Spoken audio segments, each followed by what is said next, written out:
Salut tout le monde, j'espère que vous pétez la forme. Aujourd'hui, je vous parle de la Nesquaci, le concept de cette chaîne, bien évidemment, et son serveur Discord qui lui est associé depuis déjà plusieurs années.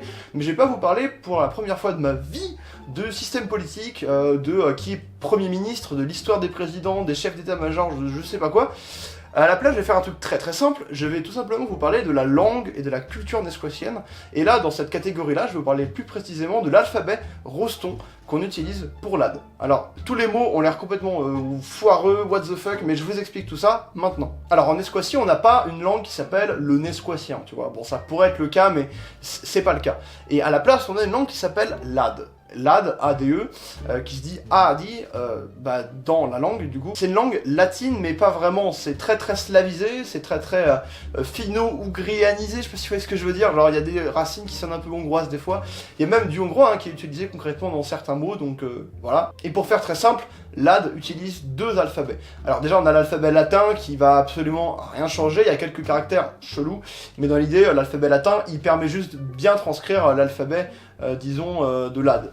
Voilà, tout simplement les prononciations, enfin tout ça c'est accurate. Sauf que depuis que l'AD existe, et donc je vous rappelle par histoire que la micronation existe, parce que l'AD est aussi vieux que la Nesquaci, et bien quasiment depuis le début on a un alphabet alternatif qui a été créé, qui a été réformé 5-6 fois, qui s'appelle le Roston. Je vais essayer de vous montrer dans ces images, là je sais pas si je peux mettre des images, les anciennes variantes du Roston, en fait qui étaient donc les premières versions de l'alphabet, qui étaient un peu bizarres, un peu chelous des fois, qui donnaient des noms un peu gogol, mais bon dans l'idée on avait quand même un alphabet qui était structurel, mais il a fallu attendre 2025 et un peu ce qu'on pourrait appeler les grandes réformes de l'AD et de la langue de manière générale. Voilà, pour qu'on commence à avoir un alphabet Roston vraiment efficace. Je rappelle que le Roston s'écrivait toujours en minuscule et que depuis seulement 5-6 mois, on a un alphabet majuscule que j'écris et qui fait que du coup, on peut l'écrire en casse comme on veut en fait. Enfin, parce qu'avant, c'était que en minuscule. Alors du coup, je vais vous présenter chaque lettre évidemment individuellement de cet alphabet, sinon la vidéo elle ferait 0 minutes et j'aurais pas d'heure de visionnage. On commence avec le A qui se prononce comme un A, là je pense que vous m'avez pas perdu a priori, donc chill.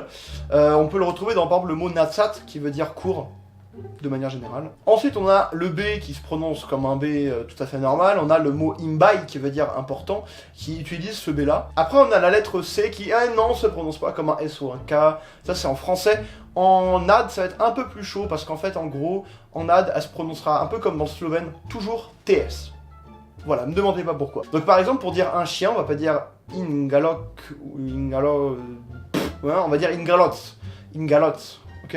On a la lettre D qui se prononce comme un D, jusque-là, il n'y a pas de souci. Et vous avez par exemple cette lettre dans le mot vadania qui veut dire autorité. Ensuite, vous avez la lettre E, sauf qu'il y a deux E, il y a celui-là et il y a celui-là, qui veulent pas dire la même chose. Il y en a un, c'est un E, et l'autre, c'est un E. Bon, c'est pas une grosse variation, mais au moins l'AD distingue précisément les deux. Vous avez le « est » dans le mot objectif qui se dit schéma, schéma, et pas schéma, et schéma ça veut dire le pays. Ensuite vous avez le F qui est étrangement pas très courant en AD, vous l'avez dans fier, qui se dit fescu, vous l'avez dans femme, qui se dit froda, mais en vrai, il est pas autant utilisé que ça dans la langue. Vous avez le G qui se prononce comme un G, jamais comme un je, ou vous voyez, parce que le G en français c'est un peu G ou G en fonction de s'il y a un U après ou pas. En AD, c'est toujours G, donc par exemple, vous l'avez dans Skugay, qui veut dire combat. Alors après, vous avez la lettre H. En français, le H, il est muet, globalement, enfin, il sert pas à grand-chose, vraiment. Sauf qu'en AD, c'est pas tout à fait la même chose. Chaque H se prononce H. En fait, si je prends le mot O, par exemple, quelque chose de O, il est O, Eshtis Hial, eh bien, ce sera Hial. Après, vous avez le I qui se prononce comme un I, jusque-là, rien de spécial. Par exemple, quand vous voulez dire mon chien, ou alors c'est mon chien, Mante, Shmi, Galots. Et le I est utilisé là, et c'est un I tout à fait normal, c'est pas un I long ni quoi que ce soit. Et vous allez me dire, ouais, mais Basto, il y a un I long là, regarde juste, c'est une déclinaison du I, non? Oui mais non. En fait ce I il est un peu fourbe, il veut votre destruction phonétique parce que en gros c'est pas un I long, c'est un aïe. Donc quand vous dites aïe, j'ai mal, bah voilà. Concrètement c'est ce aïe là qu'on cherche, c'est pas aïe, A-I, c'est un peu comme un A-Y, tu vois, aïe. Donc par exemple quand vous voulez dire enchanté à quelqu'un, alors enchanté au sens, enfin, pas le sens Minecraft, eh bien vous allez utiliser le mot Dalazai. Et Dalazai utilise parfaitement la lettre aïe. Et vous l'avez dans plein d'autres trucs, par exemple le fondateur se dit Fundarair. Un peu compliqué le AIR pour moi, mais en gros voilà. Vous avez le J qui se prononce pas comme un J, qui se prononce comme un Y. enfin un I en consonne quoi. Vous l'avez dans le mot asekai qui veut dire toujours par exemple, vous avez cette lettre. Voilà. Ensuite vous avez la lettre K. Le K pour le coup il est extrêmement connu dans l'AD, il est partout. Vous avez par exemple le mot amour qui se dit Mikacho. Bah voilà. Ensuite vous avez le L, of course, enfin for sure. Donc par exemple dans le mot humilité, humilitsi. Ensuite, vous avez la lettre M. Et pour la lettre M, je me permets de dégainer un mot un peu compliqué qui s'appelle patrie, qui se dit Shvetmenu. Shvetmenu. Shvetmenu. Ensuite, vous avez la lettre N qui se prononce comme un N, jusque-là tout va bien, et que vous retrouvez dans le mot nin par exemple. Nin, ça veut dire dans, en, par exemple, le chien est dans la patrie. La galotte, eshtis, nin. Là, Shvetmenu, ok. Et d'ailleurs, si vous voulez utiliser le mot nin, mais en fait pour quelque chose de géographique, il faut utiliser le mot nimink à la place, qui est pareil, ça veut dire en, dans, mais d'un point de vue géographique. Par exemple, j'habite en France, Sobo, Nimink, Lagali. Ensuite, vous avez le O et le O qui n'ont donc pas la même signification. C'est comme le E en fait, ils sont splittés en deux. Le O c'est un O ouvert et le O c'est un O fermé, vous avez compris l'idée. Le O ouvert, vous le retrouvez dans galotte. Galotte, c'est parfait. Vous avez un mot, il faut que je le retrouve, qui est tabiole, qui veut dire disponible, par exemple, qui utilise aussi le O. Après, vous avez le O qui s'utilise dans Gopo, ça veut dire système. Voilà, lui, vous l'avez un peu partout en vrai dans la langue, et dès que vous trouvez ça, c'est pas un U genre allemand, un truc comme ça, c'est vraiment O. Après, vous avez le P qui s'utilise comme un P. Je vais encore dégainer un mot compliqué. Vous avez Odprechani qui veut dire vocabulaire et qui utilise même le pr, mais c'est pas une lettre à part entière. Ensuite, vous avez le R qui se prononce, alors techniquement comme un R un peu slave, genre R, mais vous pouvez en faire un R un peu plus long, espagnol, c'est ok, enfin c'est une langue qui est un peu tranquille. Et voilà, on va pas vous prendre la tête académiquement parlant. Donc par exemple, pour le mot patate, c'est krumplitz. Bah, vous avez cette prononciation-là. Vous avez le S qu'on retrouve dans esprezzo, qui veut dire expression, par exemple. Je vais pas m'étaler là-dessus. Ensuite, vous avez le T qu'on utilise dans Kaacha, qui veut dire serpent. Voilà. Vous avez la lettre U, et attention, qui se prononce toujours comme un OU. Donc par exemple, si c'est OU que vous trouvez quelque part en AD, ça peut arriver. C'est pas OU, c'est OU éventuellement. Enfin, vous voyez, c'est vraiment... c'est une lettre, toujours c'est OU.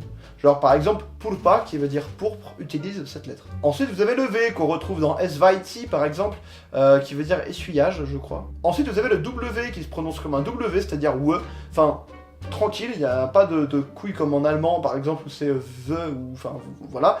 Par exemple vous l'avez dans sewai et sewai ça veut dire leur.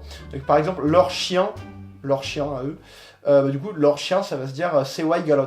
Vous avez le X qui sonne vraiment comme un X normal, il n'y a pas de souci avec ça, juste beaucoup de X sont transcrits en KS en AD, parce que ça se prononce pareil et que c'est plus simple. Vous avez quand même des exceptions genre proximas qui veut dire demain. Donc voilà, et après vous avez le Y qui se prononce comme un Y, et donc comme le J et le Y partagent la même prononciation, donc Victoria ça veut dire victoire et enfin voilà c'est tranquille. Juste techniquement le J sonne un peu comme le Y hongrois avec après un G, c'est très complexe, mais en gros, quand ce mot qui est Zodi qui veut dire jaune, je crois, bref, et ben Zodi, on peut aussi techniquement, selon certains, le prononcer Zoid.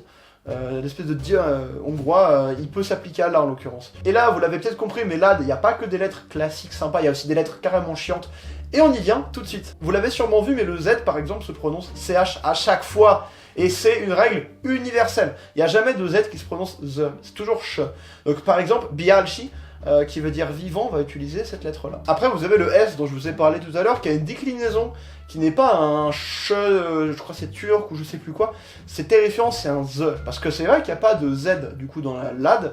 Et en fait, il est écrit comme ça. Zog, c'était un bon exemple. Vous avez Dalazai que j'ai cité tout à l'heure, bah, c'est Dalazai du coup. Vous l'avez compris, mais il n'y a pas de je, tu vois. Il n'y a pas cette prononciation-là en AD. Parce que bah, le J est occupé par le Y, tu vois. Sauf que non, le je s'écrit comme ça. Et vous l'avez dans...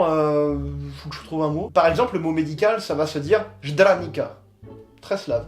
Tout à l'heure, j'avais cité Nadziona, je crois, pour le O. Et en fait, il y a aussi une lettre intéressante dedans qu'on n'a pas encore évoquée, c'était le Z. CZ, en fait, ça veut dire Z. À chaque fois. Genre comme dans pizza, tu vois. Voilà. Et on va finir par une dernière lettre fun, qui est ça. C'est comme un Z, mais comme il y a un je, ça fait un dj. Genre jaja, tu vois. Quand on dit, par exemple, les gens, on va dire jiwa. Jiwa. Ou par exemple, pour le mot couette, on va utiliser le terme yashnija. Et spécificité juste du roston, c'est qu'il y a une lettre pour le tch, parce que en latin on va écrire TZ, donc tch, mais en Rosto on a une lettre spécifique pour ça. Voilà, bah écoutez, on a fait le tour de cet alphabet mythique qui est celui de l'AD, un peu goofy, un peu complexe des fois, on est bien d'accord. Et il y a des mots que je vous ai pas dit, et tant mieux. Donc je vous retrouve une prochaine fois, n'hésitez pas à vous abonner, à liker, à partager, et surtout à rejoindre le serveur Discord, parce que tout se passe dessus, et vous aurez plein d'opportunités là-bas sur place. Je vous retrouve une prochaine fois, salut tout le monde.